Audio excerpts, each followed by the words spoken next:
ख़वातीनो हज़रात, दुनिया के मुख्तलिफ मुआशरों में बुनियादी खराबी इस अमर से पैदा हुई कि औरत और मर्द के दरमियान तख्लीकी तौर पर इम्तियाज़ रखा गया और औरत को हमेशा कमतर और कम अहम समझा गया, जबकि मर्द को बरतर और अहम शख्सियत और अहम हैसियत का हामिल भी समझा जाता रहा। यही वजह थी कि क़बल इस्लाम औरत को उसके बुनियादी इंसानी हुकूक से भी महरूम रखा गया और ये न सिर्फ भेड़ बकरियों की तरह बिकती रही, बल्कि जुल्म की इंतहा ये थी कि लड़की को पैदा होते ही जिंदा दरगोर कर दिया जाता था, क्योंकि उसकी पैदाइश न सिर्फ मनहूस तस्वुर की जाती थी बल्कि बाइसे जिल्लत समझी जाती थी। पीप लाइफ की आज की वीडियो में हम आपको एक इंसान नुमा भेड़िए की कहानी सुनाने जा रहे हैं, लेकिन अपनी आज की वीडियो में आगे बढ़ने से पहले नए आने वाले दोस्तों से गुजारिश करेंगे कि आप रेड बटन पर क्लिक करके और बेल आइकॉन को प्रेस करके पीप लाइफ के सब्सक्राइबर बन जाइए, ताकि मुस्तकबिल में भी अपलोड होने वाली ऐसी ही मालूमाती वीडियोस का नोटिफिकेशन आपको बर वक्त मिलता रहे। ख़वातीनो हज़रात, आज की वीडियो में जो आपको वीडियो दिखाई जा रही है, इस वीडियो में देखा जा सकता है कि कैसे एक शख्स अपनी भतीजी को, जो कि अल्लाह ताला की रहमत थी, उसे 15 दिन कब्र में रखता है।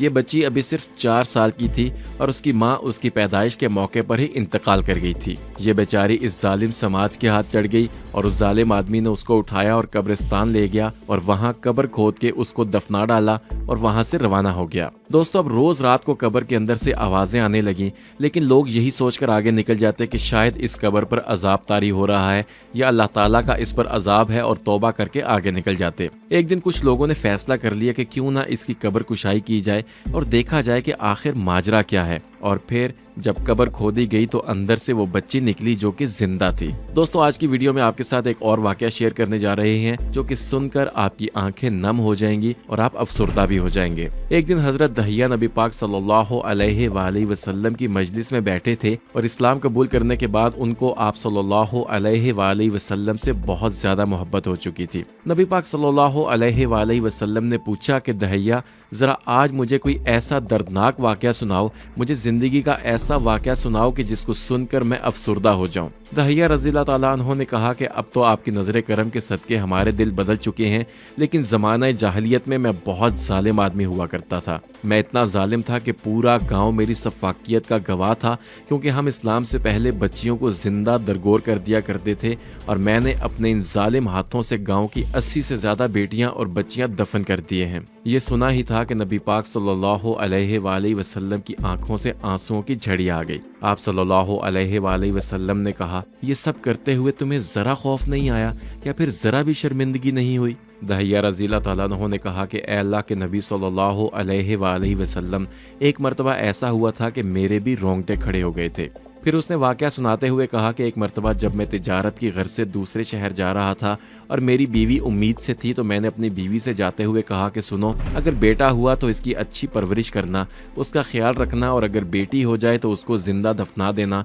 और जिंदा दरगोर कर देना। मेरे जाने के बाद अल्लाह ताला ने मेरी बीवी को बेटी से नवाजा और उसने उस बच्ची की खूब अच्छे तरीके से परवरिश की। फिर जब 5 साल के बाद मैं घर वापस लौटा और जब घर पहुंचकर दरवाजा खटखटाया तो अंदर से किसी छोटी लड़की की आवाजें आ रही थी। मैंने आवाज सुनते ही अंदाजा लगा लिया कि ये वही बच्ची है और ये वही औलाद है जो मैं 5 साल पहले अपनी बीवी के पेट में छोड़ कर गया था। जब दरवाजा खोला गया तो मैंने उस बच्ची की शक्ल देखते ही उसे पहचान लिया, क्योंकि वो हू बहू अपनी माँ जैसी थी। वही माँ जैसी आंखें, वही नैन नक्श। बस फिर क्या था, मेरे गुस्से की इंतहा न रही और मैं अपनी बीवी को कहने लगा कि मैं उस वक्त तक खाना नहीं खाऊंगा कि जब तक इसको दफना ना आऊं। मेरी बीवी ने मेरी बहुत मिन्नतें की, बहुत वास्ते दिए, लेकिन मुझ पर किसी चीज का असर ना हुआ। अब जब माँ को ये पता चल गया कि ये तो अपनी जिद पर अड़ा हुआ है और ये इस बच्ची को जरूर दफनाने के लिए ले जाएगा, तो उस वक्त मेरी बीवी ने कहा कि ठीक है, लेकर तो तुमने जाना ही है, पर थोड़ी देर के लिए ठहर जाओ, मैं अपनी बच्ची को तैयार कर लूँ,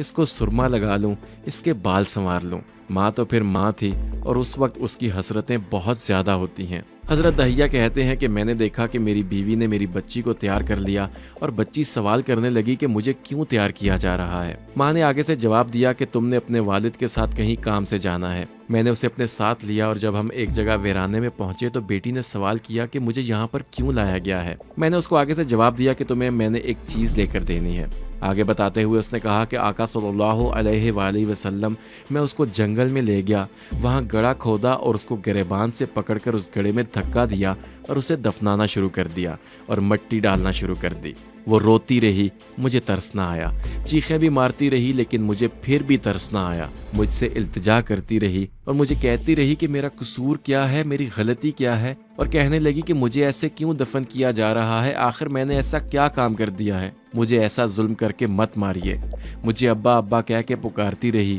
گڑ گڑاتی رہی لیکن مجھے تب بھی اس کی کوئی بھی آواز سنائی نہ دی۔ وہ چیختی رہی اور کہتی رہی کہ مجھے مت مارو، لیکن میں اتنا ظالم تھا کہ میں نے اس کی کوئی بھی آواز نہیں سنی۔ پھر حضرت دہیہ نے کہا کہ مجھے آخری آواز اس کی جو آئی وہ یہ تھی کہ آج تو مجھے دفن کر کے جا رہے ہو، لیکن میں حشر کے دن آپ کو پہچان لوں گی اور تمام چیزوں کا بدلہ لوں گی۔ یہ سن کر میرے رونگٹے کھڑے ہو گئے، اور جب نبی پاک صلی اللہ علیہ وآلہ وسلم نے یہ سارا واقعہ سنا تو ان کی آنکھیں رو رو کر نم ہو گئیں، اور آپ صلی اللہ علیہ وآلہ وسلم نے ان سے کہا کہ اے دہیہ، مجھے پھر سے یہ واقعہ سناؤ۔ دوستو، دنیا کے مختلف معاشروں میں بنیادی خرابی اس امر سے پیدا ہوئی کہ عورت اور مرد کے درمیان تخلیقی طور پر امتیاز رکھا گیا اور عورت کو ہمیشہ کمتر اور کم اہم سمجھا جاتا رہا، جبکہ مرد کو برتر اور اہم شخصیت اور اہم حیثیت کا حامل بھی سمجھا جاتا رہا۔ یہی وجہ تھی کہ قبل از اسلام عورت کو اس کے بنیادی انسانی حقوق سے بھی محروم رکھا گیا، اور یہ نہ صرف بھیڑ بکریوں کی طرح بکتی تھیں، بلکہ ظلم کی انتہا یہ تھی کہ لڑکی کو پیدا ہوتے ہی زندہ درگور کر دیا جاتا تھا، کیونکہ اس کی پیدائش نہ صرف منحوس تصور کی جاتی تھی